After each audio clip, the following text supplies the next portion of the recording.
नमस्कार मंडळी, तयार आहात का? आज वसईची रेसिपी येते, तोंडाला पाणी सुटेल अशी. चव अशी की विसरायलाच नको. व्हिडिओ शेवटपर्यंत पाहिलात तर खरी चव कळेल आणि शेवटी एक खास टिपसुद्धा आहे तुमच्यासाठी. आमच्या मागे तुम्हाला घेऊन जाते. आता आपण सुक्या बोंबलाची ठेची कशी करायची ते पाहणार आहोत. तर हे सगळं साहित्य आता मी घेतलेलं आहे. 3 लसणाच्या पाकळ्या आहेत, 2 मिरच्या आहेत, थोडी कोथिंबीर, आमचा घरगुती लाल तिखट मसाला, विनेगर आहे, ही उसाची विनेगर आहे. यामध्ये सुरुवातीला हे बोंबील घालते. असे कुरकुरीत भाजलेले आहेत. त्यावर हे सगळं कोथिंबीर, लसूण आणि मिरची, आपला लाल तिखट मसाला. एक गोष्ट लक्षात ठेवा, यामध्ये मीठ घालायचं नाही आहे, कारण बोंबील सुकवताना त्याला मीठ अगोदरच लावलेलं असते. आणि विनेगर सुरुवातीला थोडीच घालते. मी माझ्या नवऱ्याला सांगते मस्त ह्याची ठेची करायला. बोंबीलला चांगलं ठेचून ठेचून घे रे. हां.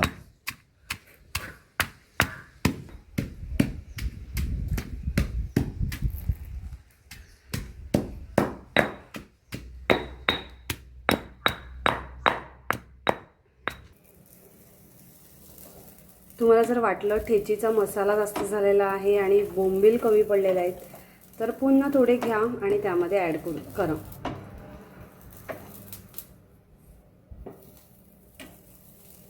असं भाजण्यापेक्षा ना चुलीवरती भाजलेलं अधिक चांगलं. पण आता ऑप्शन नाही आहे, वेळही नाही आहे, म्हणून आम्ही असंच करतो. जास्त याला करपवू नका, लक्ष ठेवा. मी आता तुम्हाला दाखवते परफेक्ट कसे भाजायचे ते.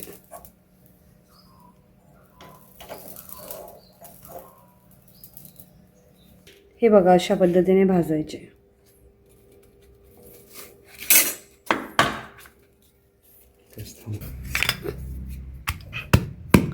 असे ॲड करून पुन्हा याला ठेचून घ्या मसाल्यामध्ये. याचा काय आपल्याला असा अंदाजानेच हे घ्यायचं आहे, असं परफेक्ट मेजरमेंट काही नाही आहे, कारण बोंबीलची साईज लहान जास्त मोठी असते, त्यामुळे तुम्ही हे नंतर ॲड करू शकता. फ्रेश तोंडाला पाणी आलंय तुझ्या. माझ्या पण. तुम्हाला थोडं आंबट जास्त हवं असेल तर अजून विनेगर ॲड करू शकता. आत्ता जी मी विनेगर घातलेली आहे ती परफेक्ट टेस्ट झालेली आहे याची. फ्रेश खाऊन दाखव सगळ्यांना कसं झालं आहे बघू.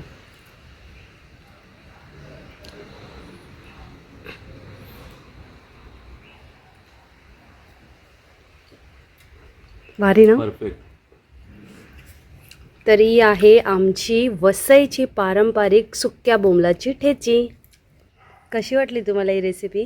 आम्हाला कॉमेंटमध्ये नक्की कळवा आणि तुम्हीसुद्धा बनवा. मी आता खाऊन बघते कशी झाली आहे ती. खूप सुंदर. ही बोंबलाची ठेची ना, आम्ही आता वालाची भाजी बनवलेली आहे, त्यासोबत आम्ही खाणार. ही बोंबलाची ठेची तुम्ही डाळ बनवणार असेल, कोणत्याही भाज्या बनवणार असतील तर त्यासोबत अतिउत्तम लागते. शिसोणीची रेसिपी मी ऑलरेडी पब्लिश केलेली आहे, आपल्या चॅनलवर आहे. मला बोलायलासुद्धा होत नाही, इतकं माझ्या तोंडाला पाणी आलेलं आहे बोंबलाची ठेची खाऊन.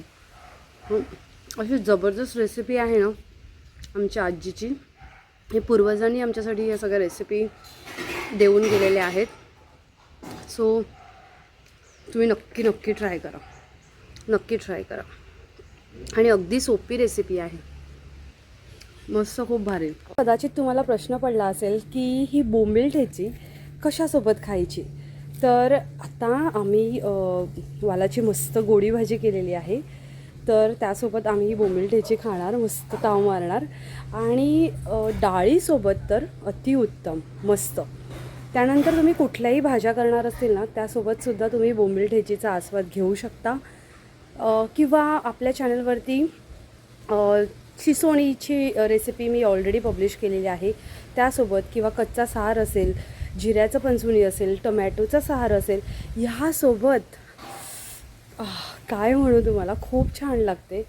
तर ही रेसिपी करायला विसरू नका. आता तर हे सीझन आहे, बोंबील तर प्रत्येकाच्या घरी असतातच.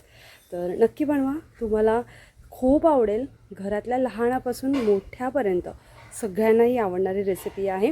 आणि हो, आम्हाला ही रेसिपी आमच्या वसईतील ह्या ज्या रेसिपी आमच्या पूर्वजांनी माझ्या आजींनी आम्हाला दिलेल्या आहेत त्या मला जतन करून ठेवायच्या आहेत. तुम्हीसुद्धा ही रेसिपी नक्की ट्राय करा आणि जास्तीत जास्त शेअर करा. Thank you so much. बघा, मी वालाची गोडी भाजी केलेली आहे. ह्याचीसुद्धा रेसिपी आपल्या चॅनलवरती आहे. मी तुम्हाला या सगळ्या लिंक डिस्क्रिप्शन बॉक्समध्ये देते, पाहायला विसरू नका. आम्ही ही बोंबीलची ठेची ना ह्या भाजीसोबत भाकरी आणि फिश फ्राय केलेला आहे, मुशी. आत्ता आम्ही मस्त ताव मारतो.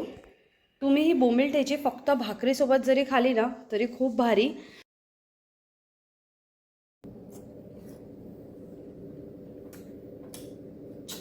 एक नंबर भाजी.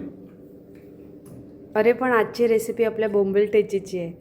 सो वालाच्या भाजीसोबत ही ठेची कशी लागते जरा आपल्या प्रेक्षकांना सांग. एकदम भारी. लोणचं वगैरे सगळं विसरून जातील अशी ही ठेची आहे. आता मी तुम्हाला एक टिप्स सांगते. तुम्ही आता नुकताच पाहिलेला आहे, आम्ही जी बोंबील ठेची बनवली त्यामध्ये मी व्हिनेगर जी घातली ती डायरेक्ट ठेची करतानाच ॲड केलेली आहे. तर तसं न करता जेव्हा तुम्ही बोंबील भाजणार ना, सर्वात आधी एक गोष्ट लक्षात ठेवा, बोंबील व्यवस्थित भाजले गेले पाहिजेत, एकदम काळसर करू नका. आणि ते बोंबील भाजल्यानंतर त्याला व्हिनेगरमध्ये थोडा वेळ त्याला व्हिनेगर लावून, व्हिनेगरचं नाव घेतलं तरी तोंडाला पाणी येतं, तर त्याला थोड्या वेळ व्हिनेगरमध्ये तुम्ही डिप करून ठेवा, थोड्याच व्हिनेगरमध्ये. तर काय होते माहिती आहे, म्हणजे जेव्हा तुम्ही ते बोंबील ठेचणार ना तर अगदी त्याची पावडर नाही होत, ते बोंबील असे अख्खे खायला मिळतात. तर ही एक महत्त्वाची टीप आहे. आम्हाला ही नेहमीच करण्याची सवय आहे म्हणून मी डायरेक्ट त्यामध्येच घातलं. आणि पावडर झाली तरी तुम्ही तो मसालासोबत खायला पण खूप छान लागते, नो डाऊट. सो ही एक टिप फॉलो करा. तुमची बोंबील ठेची परफेक्ट होण्यासाठी ही मी टिप तुम्हाला सांगितलेली आहे. अशा पद्धतीने करून बघा. कशी वाटली तुम्हाला आजची रेसिपी मला कॉमेंटमध्ये नक्की कळवा. आणि हो, चॅनलला लाईक, शेअर, सबस्क्राईब करायला विसरू नका. पुन्हा भेटूया अशाच चमचमीत मस्त मस्त रेसिपीसोबत. तोपर्यंत खुश राहा, स्वतःची काळजी घ्या आणि असं चमचमीत खात राहा, टेन्शन न घेता. Take care.